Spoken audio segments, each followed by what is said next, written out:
Kalau terjadi korupsi, siapa yang rugi? Negara atau masyarakat?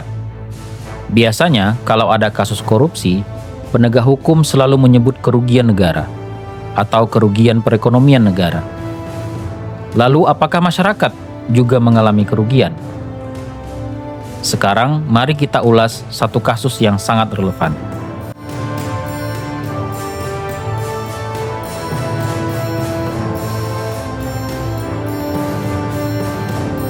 Pemirsa, Komisi Pemberantasan Korupsi akhirnya menaikkan status kasus dugaan korupsi kuota haji pada penyelenggaraan haji 2023-2024 ke tahap penyidikan.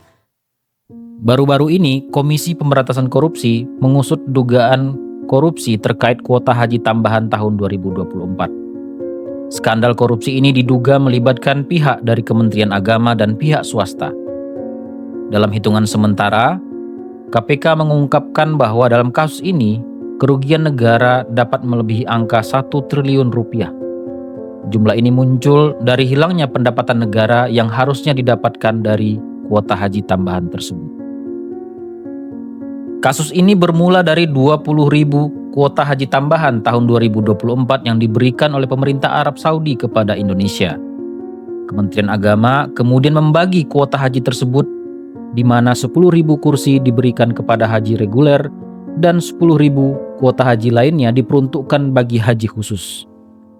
Kebijakan ini dinilai oleh KPK bertentangan dengan undang-undang yang seharusnya mengalokasikan 92% alokasi kuota haji diberikan kepada haji reguler.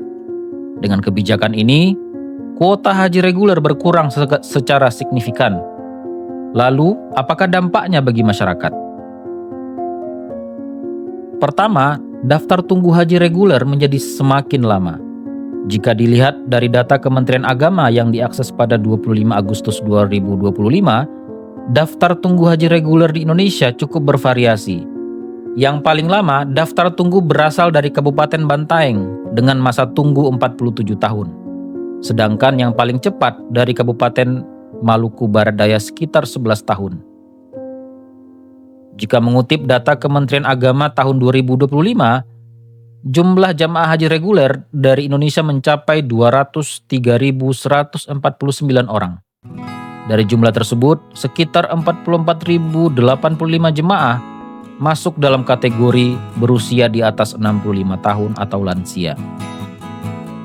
Lamanya masa tunggu ini menyebabkan usia keberangkatan jamaah haji menjadi sangat rentan terhadap berbagai persoalan, terutama kesehatan dan psikis. Kedua, mari kita lihat data kasus wafatnya jemaah haji tahun 2025 yang mencapai angka 418 orang. Angka ini diklaim melebihi jumlah dari tahun sebelumnya. Saking banyaknya korban, dalam sebuah nota diplomasi dari pemerintah Arab Saudi kepada pemerintah Indonesia mengungkap bahwa lebih dari 50% jemaah haji yang meninggal berasal dari Indonesia. Hal ini mengkonfirmasi temuan dalam rapat Tim Muas Haji DPR pada 8 Juli 2025 yang mengungkap bahwa masa tunggu yang begitu lama menjadi salah satu penyebab tingginya angka kematian pada jamaah haji Indonesia. Apalagi jika ditelusuri lebih jauh, calon jamaah haji yang tidak jadi berangkat karena alasan kesehatan, apalagi sampai meninggal dunia karena begitu lamanya menunggu antrian haji. Hilangnya nyawa tentu tak ternilai. Di sini letak kerugian yang paling besar. Masyarakat adalah korban korupsi yang sesungguhnya.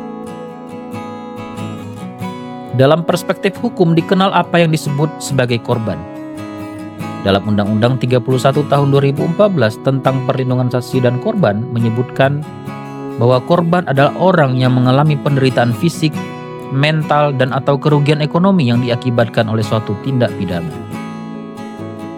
Dalam penerapannya, keberadaan korban masyarakat dalam tindak pidana korupsi belum sekalipun diterapkan. Padahal jika dikaitkan dengan kejahatan korupsi, dalam situasi tertentu masyarakat justru menjadi korban yang paling merasakan dampaknya. Dalam kasus korupsi kuota haji misalnya, di satu sisi memang ada kerugian yang diderita oleh negara, namun di sisi yang lain ada akibat lain yang diderita oleh masyarakat. Sebagai perbandingan, misalnya dalam kasus korupsi proyek pembangunan jalan, jembatan atau fasilitas publik lainnya. Korupsi mengakibatkan pada berkurangnya kualitas dan kuantitas jalan, jembatan, atau fasilitas publik yang dihasilkan. Masyarakat yang setiap saat menggunakan fasilitas tersebut akan mengalami kerugian yang seringkali tak disadari. Kecelakaan, bahkan hilangnya nyawa akibat buruknya fasilitas publik. Kasus korupsi kuota haji maupun kasus korupsi dalam pengadaan fasilitas publik sudah sangat jelas merugikan masyarakat. Lalu, bagaimana hukum memulihkan kerugian masyarakat ini?